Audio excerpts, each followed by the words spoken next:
Hello everybody, it is me, Grace, and today I'm going to be doing a part 2 to the how to grow your Bookstagram, just Bookstagram tips, how to get more followers on Instagram in general, how to make more connections and increase your engagement rate, all of that good stuff we're going to be talking about today. First of all, I want to say thank you guys so much for 10,000 followers on Bookstagram. I have no words. I have no words. It's really crazy. Everyone has been so sweet to me. To be honest, I haven't been very active on Bookstagram lately. If you follow me over there, I don't know if you notice. Normally, no one notices. I know you guys follow a million people, but I really haven't. I really haven't been posting. Same with my Disney Instagram. And still, I have been lurking on there, looking at your guys' stuff and just like trying to interact with people, but like really haven't been very active. So I will be starting to post again soon once I go home and I get to be with my bookshelf again up at college. I don't have all my books here, so it's really hard for me to take photos. I still can, but it's just, I like to be by my bookshelf and have more possibility. It gives me more inspiration. But I know what you guys are here for. You guys are on Bookstagram. You guys are trying to grow your own account. Maybe you're not even on Bookstagram, but you just have an Instagram account that you would like to grow. I am here to help you. If you didn't watch part 1 of this video, make sure you go and watch that after this video because I'm not going to repeat any of the tips that I gave. And I got really good feedback from you guys about the tips that I gave in that video. I was really honest, and I'm gonna be really honest in this video, you know. So let's begin. So let's say that you have a Bookstagram account and you have like, you know, you're not a beginner, and you have, you know, some friends on there and you have a little bit of a following, you have a good engagement rate starting out, but how do you keep growing when the Instagram algorithm is just getting harder and harder to work with? How do you get on the explore page? How do you increase your engagement rate? All that type of stuff. The first thing that you can do to increase your engagement rate on Bookstagram and Instagram in general is to make the comments section of your post a conversation. If someone, especially if someone comments something really thoughtful, let's say they post like a long paragraph about that book that you posted or something that you said in your caption, try to ask them a question back and don't just give them a thank you and a response. Try to make it a conversation because therefore they'll comment back to you again, increasing your comments section overall and helping you to show Instagram that you're really having genuine conversations in the comments, and that you're not just trying to reply back to everyone, but you're actually trying to talk to your followers. This is also a great thing to do on BookTube as well, and something that I am striving to do more and more, but that I could definitely be better at. And I love talking to you guys, and I know you guys will love talking to fellow book lovers too, so this is just all around a great tip. Helps you make connections with people, makes your followers feel like you, like, kind of encourages them to comment again because it shows them that you actually care by asking them a question back and not just giving them a generic like thank you so much. So that's my number 1 tip to increase engagement in the comments section. My next tip to increase your engagement on Bookstagram and Instagram in general is something that I've never done before but that I've heard really wonderful things about, and that is to do giveaways. If you reach a certain milestone and you know, you want to do a giveaway when it's like an important milestone if you can. So if you reach like 500 followers or you reach 1,000 followers, that's a great way to give back to your audience. And also when you do a giveaway, you definitely want to make it a rule that someone might have to, in order to enter, to tag a friend or tag like 2 friends in the comments. That way you're bringing new people to your account organically, people who want to enter the giveaway, they'll follow you, and hopefully you can catch their attention with your other content, especially Instagram stories. If you do a giveaway, make sure you do have like a good amount of Instagram stories that day. That way it shows the new people that are coming in that you're active and that your account is really fun. My next tip to increase engagement on Instagram has to do with a tip that I gave in the last video, but it's kind of a further explanation of that tip just because I've been seeing a lot of you guys use it and a lot of you guys giving really positive feedback about it. But because I gave you the tip to find accounts through other people's followers and other people's likes and go and like follow their account and send them a DM, I have been getting lots of DMs from you guys telling me that you found me from my YouTube video and that you really enjoy my account and all these types of things. And it has been just the most, like, just the sweetest thing seeing your guys' messages to me. Some of you guys have sent me just the most thoughtful and kind messages, and I cannot tell you how grateful I am for that and for the new friendships I've made from that. But I will say that if you're gonna send someone a DM, I wasn't saying that to do it on like a large scale. I felt like I got a lot of as many sweet and thoughtful messages that I got. I felt like some of them were pretty generic or just repeating things that I told you guys that I say in the video. You want to make sure that if you're DMing someone and you're trying to make a friendship with them, that you ask them a question or that you have actually looked at their account and actually appreciate their account, because you want to have a conversation back and forth with this person. The idea of DMing people is to make friends. So don't just give someone a DM just to hope that they'll follow you. Definitely only DM people that you really, really want to start a friendship with, and leave something thoughtful, ask some questions. Don't say something generic, and make sure it's genuine, you guys, because people can tell. You know, you have to remember that followers and all these numbers, like if they're not engaged, if you're not giving effort. Sorry guys, my camera got full there for a second. Had to delete some things. Okay, where was I? So yeah, make sure it's genuine, you guys. People can tell your followers are not numbers, they are real people. And some examples of things that I've seen a lot that I would recommend not saying are things like, you know, I would really appreciate it if you follow me, like, or, you know, if you're an author coming out and saying it, you know, people don't want to just give all their support and love to someone that they don't know who they are, they're not giving them anything in return. You know, when you're DMing someone, you need to only DM a small number of people who you really enjoy their account, they're around the same sort of growth as you, like the same following numbers or the same engagement rates, so that you guys can feel like peers and grow together and support each other, you know, and really give effort toward them. Definitely if you want to reach a large number of people, because we all know that hashtags are very hard to get on the top of, but I'll talk about that in a minute, you can, you know, go and find lots of different accounts that you enjoy and comment on them and things like that, as long as, again, you're making them genuine comments and you're only following the ones that you genuinely like. But really, if you're sending a DM, don't say, I wouldn't even say things like, I'm new to Bookstagram, or like, da-da-da-da. Like, you need to just say, hello, you know, really enjoy your account. What are you reading right now? You know, say something, ask them a question, get a conversation going. That's how you're going to make those great, wonderful friendships.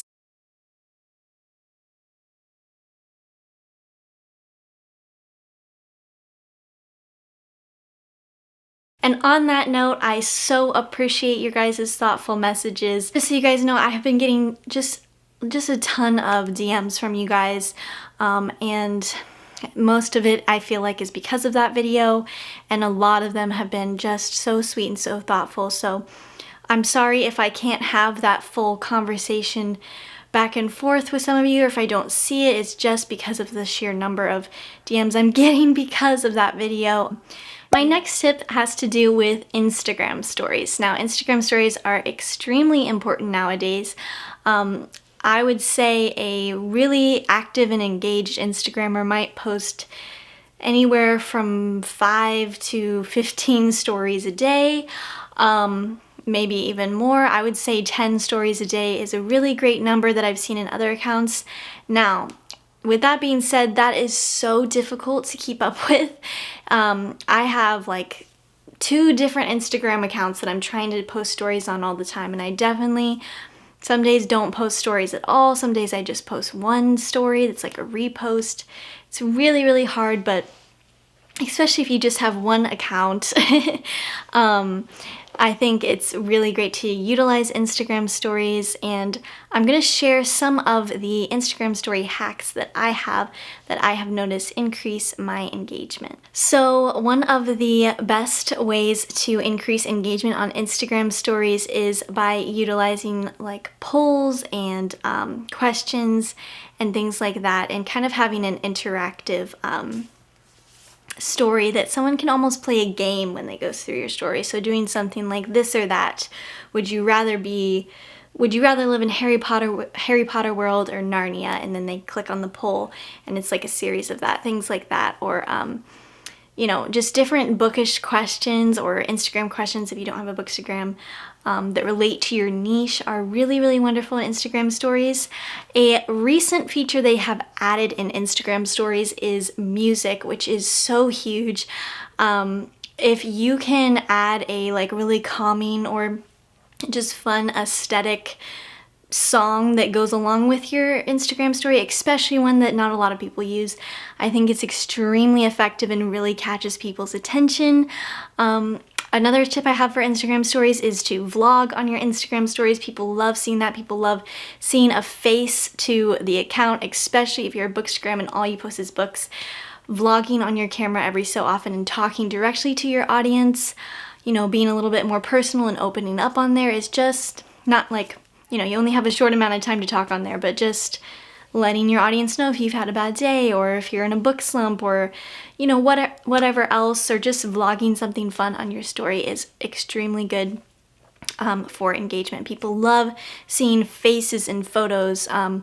Faces always up the engagement for me on every single account I've ever used, like internships, personal accounts, everything. So that's really great. Video is really great.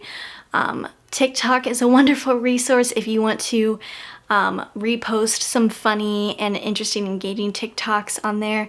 Even if they're ones that you haven't made yourself, it of course gives the creator credit. So TikTok is a wonderful resource for Instagram story content that's really going to entertain your audience. Another tip I have for Instagram stories is with when you're putting your post onto your story. I think I gave this tip to post a new post on your Instagram story in the last video, but I feel like everyone does that nowadays and it's not really working as well anymore. People are getting really tired of it. So a few tips for using that and having it still work.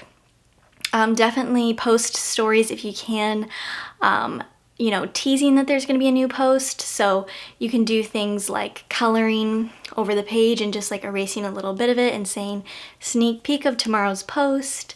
Another great thing to do is make the post really, really small on the Instagram story and put a big sticker over it so the audience can't see it at all and just sees like a tap here sticker. And then put like a, you know, question that's going to spark curiosity, that's going to make them click. They'll never guess, blah, blah, blah. Or like even something that's going to encourage them to comment, like, you know, what's your Hogwarts house? And then have a poll and then say like, you know, comment on my new post or something like that. You know, things that are going to encourage people to engage for sure.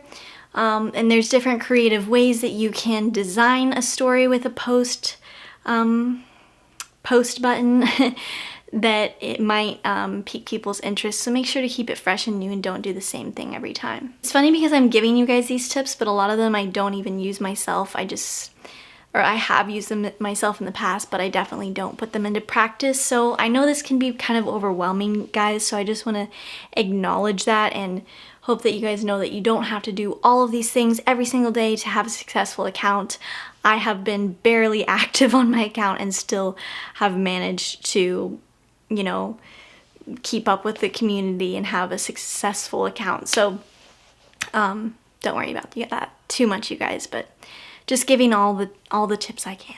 2 new features of Instagram that are super important nowadays are Instagram Reels as well as Instagram Guides. These are 2 new features that Instagram has come out with. Now, I'm just gonna give this as a general tip, you guys. Whenever Instagram comes out with a new feature, such as IGTV, which is something that came out a while ago. Instagram, it's in their self-interest that that does well. So, and creators aren't used to making those types of content. So when those features come out, you want to hop on them and be one of the first to use them, because Instagram is going to push out whatever content is on there, and you have a lot less competition with a new feature that people don't know how to use, and Instagram algorithm will be on your side for that. So if you make a TikTok, make it into an Instagram reel. Like, don't just put the TikTok on your story. Save that for other people's TikToks that you want to repost. Save the TikTok to your camera roll and upload it as an Instagram reel. Put a title, put hashtags, all that type of thing. Also, I give more tips about hashtags in my other video. Again, I'm trying not to repeat those tips, so make sure you guys go watch that video after this one, because I still have a lot more good tips for you. IGTV is still something that's, a lot of people don't do, that there's not a lot of competition on. I would say Instagram Reels are what Instagram is pushing the most right now. If you look on the Explore page, most of the time it's a huge reel just at the top and a few posts at the bottom, a few IGTVs, but it's like a huge reel at the very top. So make some Instagram Reels, do it. My next tip, you guys, is to also increase engagement, because there's two different types of engagement that a lot of people overlook nowadays. Some creators don't overlook this, but they don't really know how to use it. So those two features are sharing and saving. Sharing and saving, the Instagram algorithm values that type of engagement more. They value comments, shares, and saves more than they do likes, because nowadays people just go through their feed and they just like everything they see because it's all their friends and they want to like everything. But if someone actually stops on your post, and I'm going to tell you guys a few different ways to make them stop, and they take the time to share that post or save that post or comment on that post or click on your profile, Instagram sees that as more engaged and more genuine than just a like. So a few ways that you can get people to share your posts is by making shareable content. We all know that we're constantly seeing people share things on their stories with like quotes, text, relatable memes. That's the type of content that people are sharing. A lot of people have been sharing like Enneagram or Myers-Briggs personality test like things, because it helps them have content for their audience to help get to know them a little bit. So think about incorporating some of those things, even if you don't want to put like a book quote at the first post. If you want it to remain like pretty pictures and just visual, that's great. Use a carousel post, which is when you post multiple things in one go, and have a quote as the second photo, because people might share that. Also, having a carousel post is a great way for people to stop, because when they go on your post, they might just like it if there's one photo and keep going, but if it's a carousel post, it forces them to spend a little bit of more time on your post. Same thing with video posts or reels. It forces them to stop. And Instagram, they know when someone's stopping on the post and how long and how many seconds they're stopping. All of this is taken into account with the algorithm. So yeah, and if you are posting a quote that's like really impactful, people might save that. Or if you're posting another way to get saves maybe is to try to do some sort of like tip guide in the comment. Like if you are, let's say you're giving Bookstagram tips like me in this video, and you say top 10 tips or whatever in the caption, people are more likely to save that post so they can come back to it later than they are to save a post that's just like a random Bookstagram picture. People are likely to save posts that they want to recreate. So, keep that in mind. If you have a clever way of taking a photo that's very unique, people are more likely to save that because they might want to recreate it. All good things to keep in mind.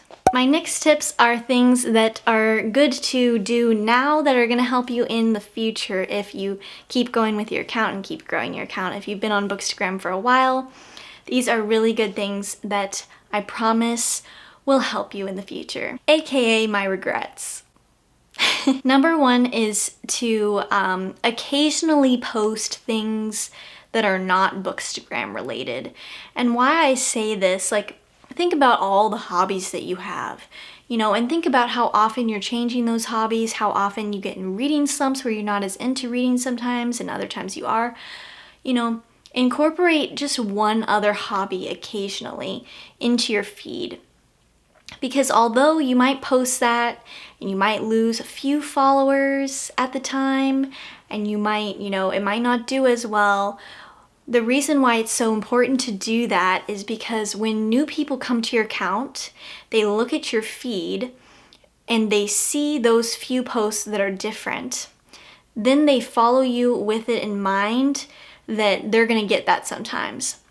So what I mean by that is, if you are posting Bookstagram pictures all the time, or in my case, posting Bookstagram pictures on one account and Disney pictures on another account, and you're only posting Disney or you're only posting books or whatever your niche is, and you finally get to the point where you're like, wow, you know, I've grown my account, you know, I'd like to try some new things. And then the first time you post something else, you're gonna get a lot of people who unfollow you. And at that point, you're not doing as much work as you might have been before to grow your account to a certain point. So you're not maybe not getting as many new eyes on your account. So it's just really important, you guys. Same thing with a YouTube channel, because when someone subscribes to you and sees your account and has the knowledge that you're not only going to post about this one thing, then they won't be so surprised and shocked and worried that they're not going to get the old content, and they're not going to unfollow you or they're not going to unsubscribe.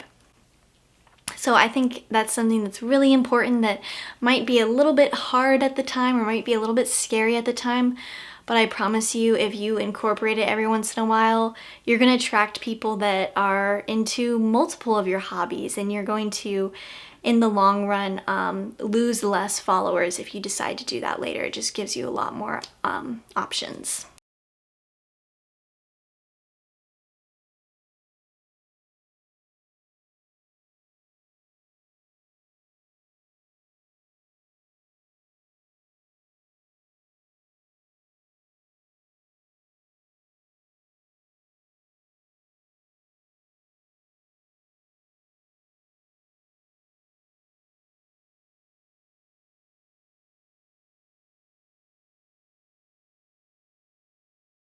Next is to have a variety of caption sizes. Sometimes if you want to tell a long story in the captions, some people love that. If you want to open up a little bit, always express your gratitude in the captions and, you know, get a little bit personal. You want to make people feel something. That's how you get someone to be engaged, and you want people to get to know you. So be a little bit open in the captions sometimes, but not every time. Sometimes you want a short and sweet caption. Make sure it is varied. I honestly could go on and on about Instagram tips and growth tips and social media tips, but this video is getting so long, so make sure you guys subscribe if you want a part 3 to this video. Or if you have any other questions on bookish social media or social media in general, I would love to chat with you guys in the comments. I would love to make another video about it. So yeah, I think I might make a booktube video, maybe about how to get your first 1,000 subscribers on booktube. I know so many of you guys, you know, have accounts yourselves, and I just really want to help you guys. And yeah, and I would keep going, but again, this video is getting too long, so I hope you found these tips helpful. I hope you guys enjoyed this video, and happy reading. I will talk to you guys next time. Bye.